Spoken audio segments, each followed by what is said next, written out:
Olá, meus amigos, tudo bem? Vamos para mais uma aula de Direito Civil, curso de Direito das Coisas com o professor Jordano Azevedo.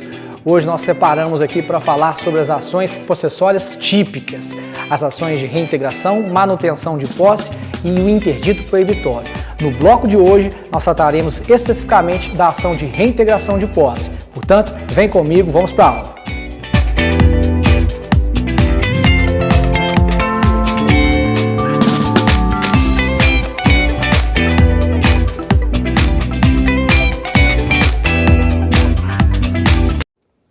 Isso aí, meus amigos, boa noite. Então vamos lá comigo, professor Jordano Azevedo, curso de Direito das Coisas. Nós trataremos aqui das ações possessórias típicas, das ações possessórias em espécie, ou seja, ação de reintegração de posse, manutenção de posse e o interdito proibitório. É claro que no universo que podemos chamar de ações possessórias, nós temos outras ações que se destinam a proteger a posse, mas não estão nesse grupo. Por exemplo, a ação de enunciação de obra nova, os embargos de terceiro, ação de emissão na posse. Não há espaço para falarmos sobre todas essas outras ações, por isso nós dedicaremos aqui nossos esforços para tratar das ações possessórias típicas, reintegração, manutenção de posse e interdito proibitório. Na aula de hoje, mais especificamente, falaremos da ação de reintegração de posse, beleza? Bom, essas ações possessórias típicas, elas variam conforme o grau de hostilidade de ataque à posse da pessoa. Então, numa escalada crescente de agressividade, quanto maior a agressividade, vai variando aí o tipo de ação cabível. Então, a agressão pode partir de uma ameaça, eu vou entrar nesse imóvel, nós vamos invadir, como diz um professor que eu já tive. Pois é, quanto uma ameaça, nós temos um remédio, é o interdito proibitório. Da ameaça, eu posso passar por atos que dificultam, que incomodam o exercício possessório livremente, né? Então, são atos de turbação. E contra atos de turbação, nós temos outro remédio, outro interdito, que é a ação de manutenção de posse. E numa escalada máxima, num grau máximo de ataque, que é o esbulho, ou seja, o agressor vai lá e retira a posse, priva o antigo possuidor daquela posse. Nesse ato de violência, muitas vezes, pratica-se o esbulho e nós temos aí um remédio, um interdito específico para isso, que é a ação de reintegração de posse. Portanto, é uma escalada de agressividade. Para cada tipo de agressão, ameaça, esbulho ou tubação, nós temos aí o interdito específico, a ação específica. Em todos os casos, nós temos que ter uma pessoa com uma posse anterior. Essa pessoa foi o quê? Agredida de uma certa maneira, seja de um grau menor ou seja de um grau maior, e nós temos uma ação para cada caso. Hoje nós falaremos sobre a ação de reintegração de posse. Como eu já antecipei, a ação de reintegração de posse é aquela específica para ato de esbulho. Esbulho, isso mesmo. O esbulho é o ato que priva a pessoa da posse da coisa. Então, necessariamente, quando eu tenho esbulho, eu estou tratando de privação, de perda de posse, ok? E aquela pessoa que foi violada, ela vai querer, muitas vezes, a proteção possessória, a proteção no judiciário, através da reintegração de posse. Mas, professor, me diz aí, como que eu posso conceituar um esbulho? É um ato que acarreta a perda da posse? Então, é um ato que tem violência? Muitas vezes, sim. Atos de violência geram esbulho possessório. É o ladrão que entra numa loja, rouba telefone celular.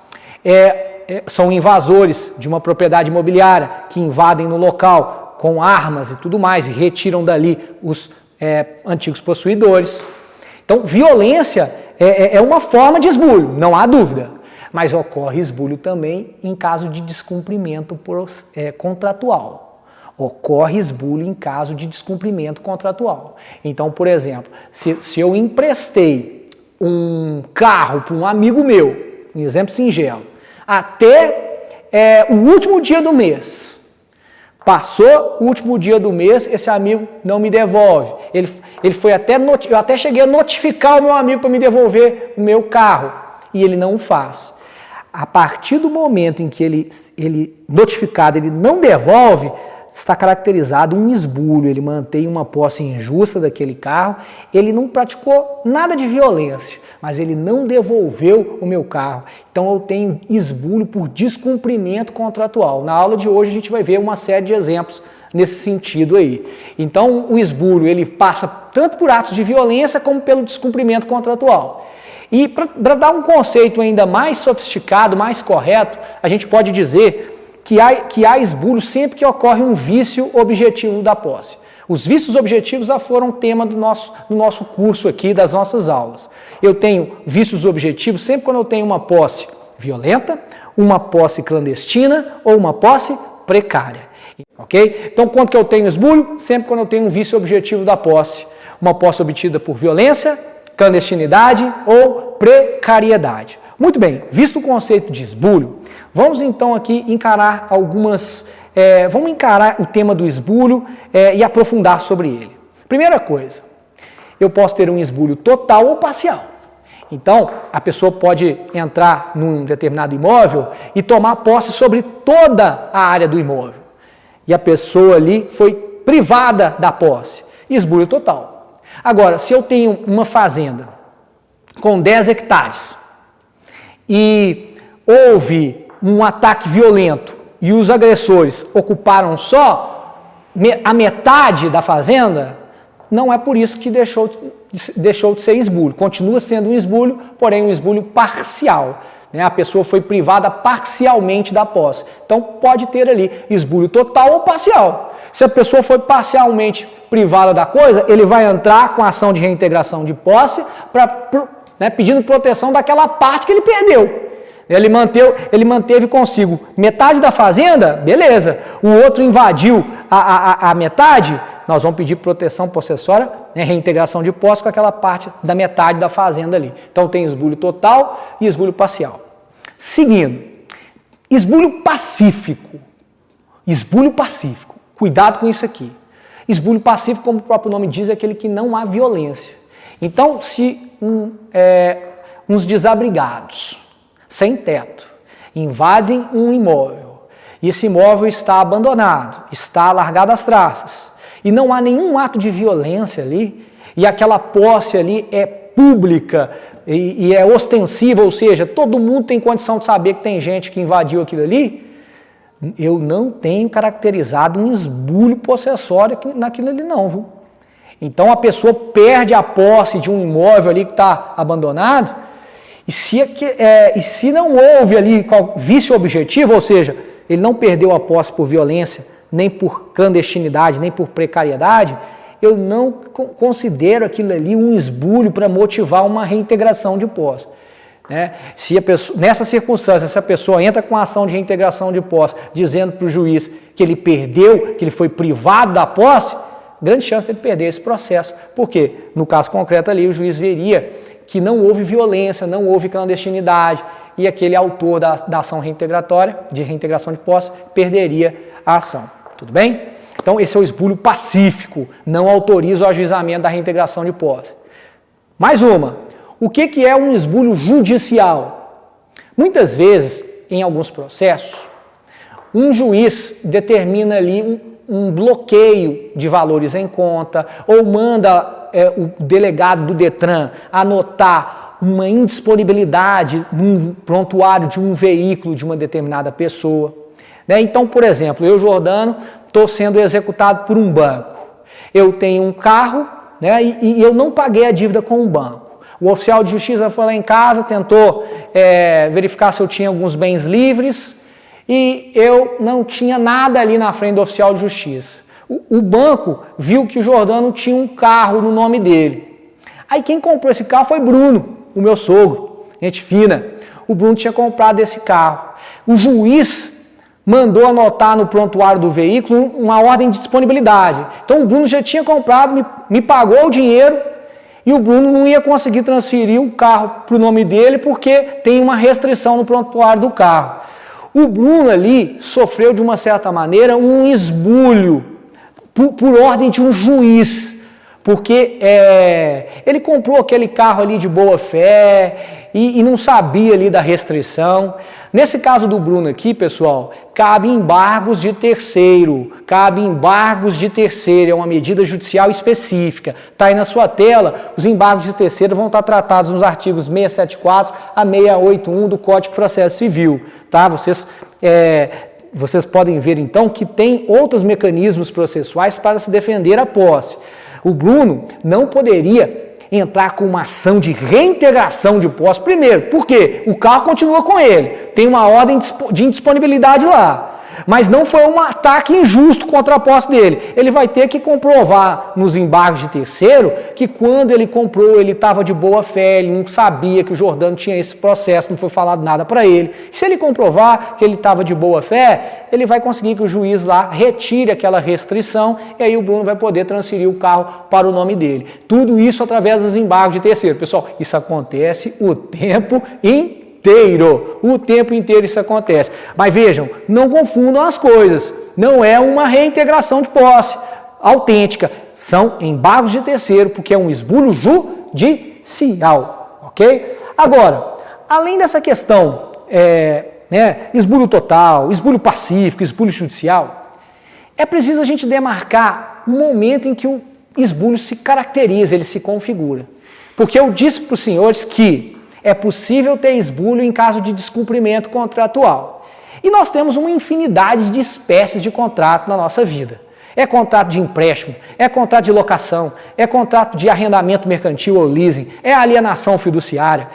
Cada tipo de contrato desse tem uma peculiaridade e a pessoa, se não devolve o bem ali para o possuidor no momento certo, vai estar caracterizado o esbulho. Mas presta atenção, eu separei aqui 3 contratos diferentes para a gente analisar como que se caracteriza o esbulho em cada um deles. Então vamos começar primeiro pelo comodato. Aqueles estudantes de direito sabem, o comodato é o empréstimo gratuito de coisa infungível. Né? É um tipo de empréstimo de um bem que deve ser devolvido ao final de um determinado prazo, beleza? O interessante do contrato de comodato, que é um contrato, ele é melindroso. O contrato de comodato, ele é melindroso. Então, como é que funciona? No contrato de comodato, ele pode ser por prazo determinado, prazo certo, ou por prazo indeterminado. Quando ele é por prazo certo, não há dúvida. A partir daquele momento ali que chegou o fim do contrato, o comodatário, aquele que pegou coisa emprestada, tem que devolver a coisa. Senão, ele vai ter praticado esbulho. Então, se a pessoa tem que devolver no dia 15... Chegou no dia 15 ela não devolveu, caracterizado está o esbulho, o quê? Possessório. Agora, num contrato de comodato por prazo indeterminado, a gente tem que verificar ali a finalidade do comodato. Para que aquela pessoa emprestou a coisa? Foi para um parente que está fazendo um tratamento de saúde? Foi para um parente que está procurando um emprego? Né? Qual foi a finalidade do empréstimo daquela casa, o empréstimo daquele carro? O empréstimo daquele celular, do computador, né? A gente tem que verificar. Por quê? Quando o contrato de empréstimo ele não tem um prazo determinado, o comodante, aquele que emprestou, ele tem que fazer uma notificação, assinando um prazo para que o comodatário devolva a coisa. Um prazo que deve ser ajustado de acordo com as finalidades daquele contrato. Então, se a pessoa ficou ali temporariamente como comodatário na casa de um cara para fazer uma prova de um concurso, o concurso já acabou, meu amigo, né? Devolve a casa, devolve ali o imóvel para mim. Então, nessa notificação, fixa um prazo ali de 15, 20 dias, conforme o caso.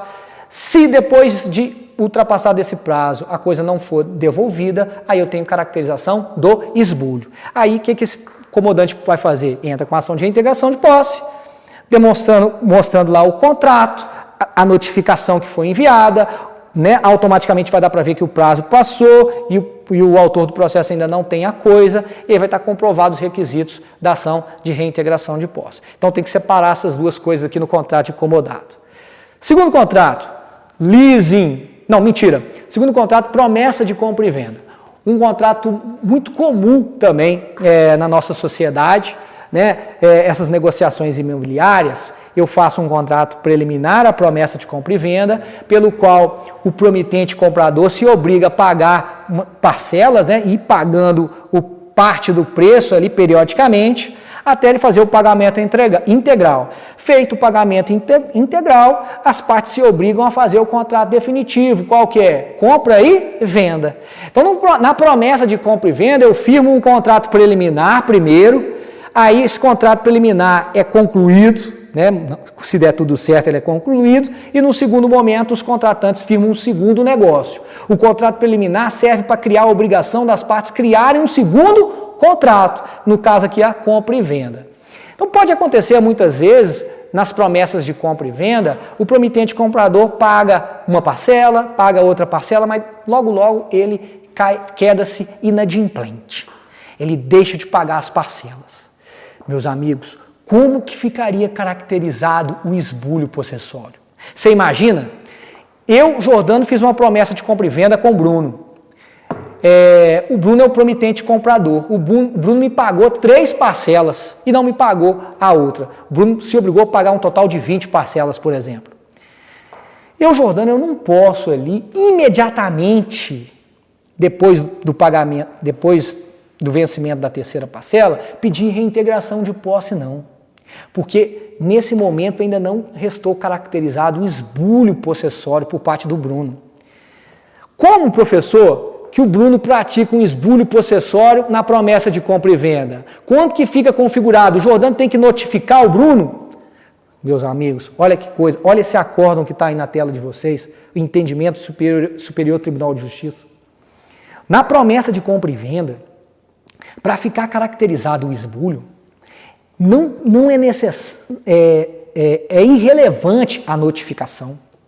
É irrelevante que no contrato tenha a chamada cláusula resolutiva expressa, aquela cláusula que fala que quando ocorreu o inadimplemento, o contrato está resolvido automaticamente, aquela cláusula não se aplica aqui. No caso aqui, o Jordano vai ter que fazer o quê? Entrar com ação de rescisão contratual, ação de resolução contratual por inadimplemento.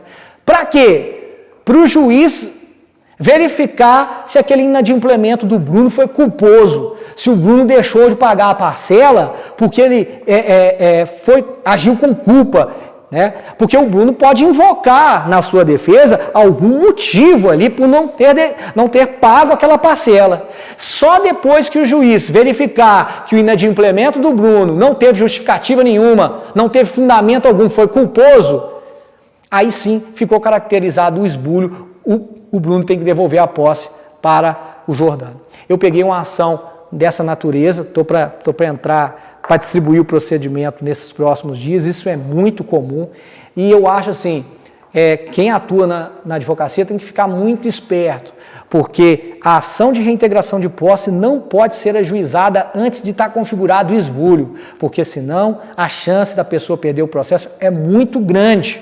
Porque só cabe reintegração de posse quando tiver configurado o esbulho. E na promessa de compra e venda, se tiver inadimplemento, o Poder Judiciário tem que verificar se aquele inadimplemento ele foi culposo, né? Eu, particularmente, eu acho muito pesado esse entendimento. Eu acho que ele acaba favorecendo ali as pessoas que se comprometeram a pagar, ficaram inadimplentes. Sabe? E essas pessoas vão permanecer na posse daquele imóvel ali, sem pagar a dívida, e aquele que vendeu fica no prejuízo, né? Por quê? Nesse judiciário brasileiro nosso, que demora-se anos para se decidir uma coisa, né? Principalmente em determinadas comarcas aí, onde o processo praticamente não tramita, então fica aí até uma discussão, uma polêmica, né? Esse acórdão que está aí na sua tela, será que esse entendimento aí, ele está de acordo com as exigências da justiça no caso concreto? Né? Porque o juiz tem que verificar se a parte está inadimplente. Para mim, bastava o quê? Uma notificação. Né? Se o promitente comprador não respondeu a notificação dizendo que já pagou, está caracterizado o quê? O esbulho. Bom, meus amigos, então é isso aí, né? Eu espero ter ajudado, espero que a aula tenha sido produtiva. Como vocês podem ver, o esbulho ele vai se caracterizar de uma forma ou de outra, dependendo da espécie de contrato. Então, a gente tem que pensar nessa infinidade de contratos que existem por aí para ver, caso a caso, quando está caracterizado o esbulho possessório, ok? Então, agradeço a todos a presença e convido desde já para a nossa próxima aula aí, tá? Um abraço e até mais.